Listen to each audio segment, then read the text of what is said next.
Those are my possible entries for people who might not make it to the end. But I hope nobody does. I hope everybody makes it. Oops, I said that wrong. All the best people are crazy. All the best people are...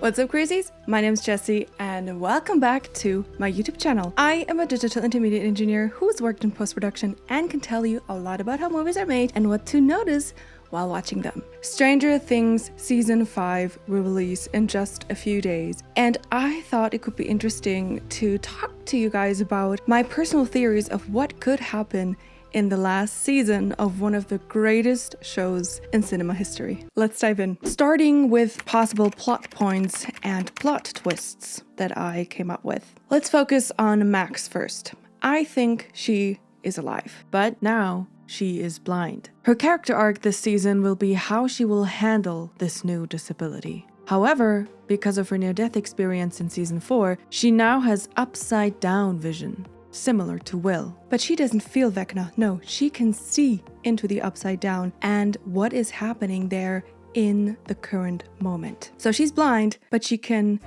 mentally see into the upside down. Dustin is the new leader of the Hellfire Club and will continue honoring Eddie's memory together with Erica. Lucas will stop caring about popularity because the experiences of the last season and almost losing Max have straightened out his priorities. He will be Max's biggest support, the one who will always visit her in the hospital and helps her get rehabilitated. Maybe he will even invent some gadgets that will help because, he likes to tinker with stuff. Maybe he will come up with some device that will help her navigate the world with her new disability. Due to the events of the last season, Eleven has not only regained her powers, but she has gained some additional ones as well. There are various abilities they could add. I thought of just a few, but there's a zillion they could add because it's a fictional show.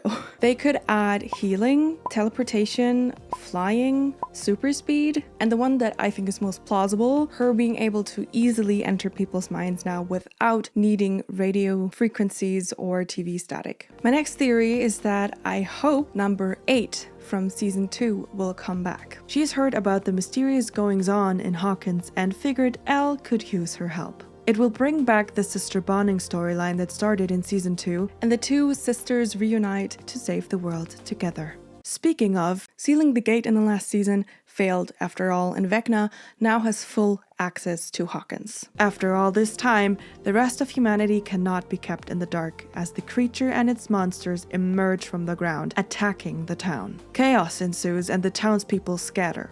However, Eleven did weaken Vecna, so our heroes are able to flee with their families. They devise a plan on how to destroy Vecna, and thanks to Max, who can see the upside down in real time, and Eleven, who can enter Vecna's mind without him knowing, they are able to know what's going on in Vecna's head and what he's planning to do next. They figure out his weakness, and after a long back and forth, they finally beat him in the end. Hawkins is destroyed, but our heroes have saved the world. One possible ending that I think would be really cool is if Vecna and Elle have an epic battle in the void. She manages to keep him contained there, but is then lost in there forever herself, forced to carry out an endless battle of the mind. Either that or Vecna wins and everybody dies. Which I don't think will happen, but could be. They could just make a sad ending. Now let's move on to possible relationship changes. First off, I think Elle and Mike will break up. They realize they've truly grown apart and are better off as friends. Also, they have the task of saving the world, so maybe there's just no time for relationship drama. Next, I think Robin and Will could connect with each other about being queer. And Robin will help Will come to terms with his sexuality. And for all of those saying, what? He's queer? People, come on, this is not out of the blue.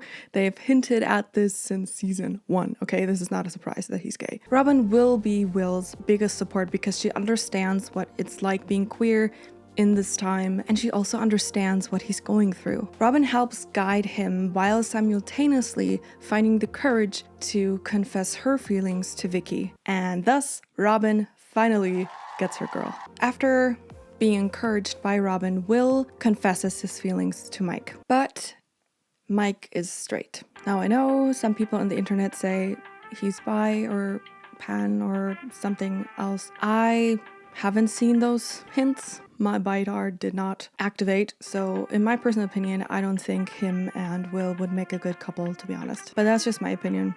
If they do end up making them a couple, I would still celebrate that. I'm all for more queer representation, definitely. So I wouldn't have a problem with them dating. I just don't think it will happen, but yeah, we'll see. This confession will strain Mike's and Will's relationship, but in the end, they will find a way back to each other as friends. Speaking of staying friends, somehow everybody stays friends in my theories. Max and Lucas also decide that they're just better off as friends. Now coming to a couple that's actually romantically involved, Hopper and Joyce now have to navigate their new romantic relationship. There are many ups and downs because, let's be honest, those two are far from being stable. But during the course of the season, they both grow and become even more of an unstoppable duo. I also think that Hopper and Elle's relationship will just deepen because he was lost to her in the past season and then her old papa came back. But I think with the way that the old papa treated Elle, she really could see how someone who truly loves her treats her. And I think just having her dad back and having now truly lost the person who called himself Papa but just abused her for who she was will definitely have a huge impact on Elle's character and the relationship she has with Hopper. I think it will just strengthen a lot in this season and we will have a nice father-daughter storyline. Now, very important, I really hope that they eliminate the entire love triangle between Nancy, Steve, and Jonathan because I do not want Nancy and Steve getting back together. They don't match at all. Jonathan and Nancy are so much better together. Also, I think Steve should stay single just for his character development and for realizing that it is not the end of the world to be single. It would be so iconic if the womanizer would just be single and would stay single and would end up with no one in the end. But that would just mean that he has outgrown that side of himself. So I think that would be great. Of course he deserves happiness, but I don't think being with Nancy would make him happy. Meanwhile, Nancy and Jonathan will stop being so dumb to each other and figure out their differences and end up back together happily than ever and stronger than ever. I really hope they don't do the love triangle thing. I hate love triangles. Ugh. And finally, Karen Wheeler gets a divorce. No explanation needed. And last but not least, possible deaths. Now, personally, I hope that nobody dies, but it could be Steve. I've heard that on the internet. A lot of people think Steve might be it to save the kids from a horde of monsters or whatever. A valid entry. Then, of course, Elle to save the world and eliminate Vecna. Also, maybe Max for overusing her new gift, but thus giving the team an advantage in the battle, which leads them to victory in the end. Hopper, for real this time, to traumatize Joyce and 11 even more. And maybe Argyle, because he's dispensable, because the audience is not as invested in this guy as they are, say, Steve. And of course, Vecna. If Vecna doesn't die, then it would be an open end, and this is supposed to be the ending. So in conclusion, in accordance with what this show has always been, there will be a happy ending, but it is going to be bittersweet with the loss of at least one of the main characters. Thank you guys so much for watching. Let me know your opinions, thoughts, and theories of what will happen in Stranger Things Season 5 in the comments down below. Don't forget to like, comment, and subscribe to this channel, but also to my second channel, Jessie Grace, where I'm starting out as an indie musician, and also my third channel, which is a podcast that I have with my sister Jennifer. It's called The Way, the Truth, and the Lies, and it's about spirituality and faith and how we both manage to break out of a very toxic belief system. If that's for you, if you're interested in that, links to Spotify, Apple Podcasts, etc. are all down below. Turn on notifications to never miss an upload and all the amazing content coming your way. I will be reacting to every single episode of Stranger Things upcoming in the next few weeks. There will be a weekly upload. Normally it's every 2 weeks, but because this is special and my favorite show, we will have weekly uploads. So look out every Monday for the next 8 weeks. There will be a video waiting for you. Stay crazy. See you in the next one.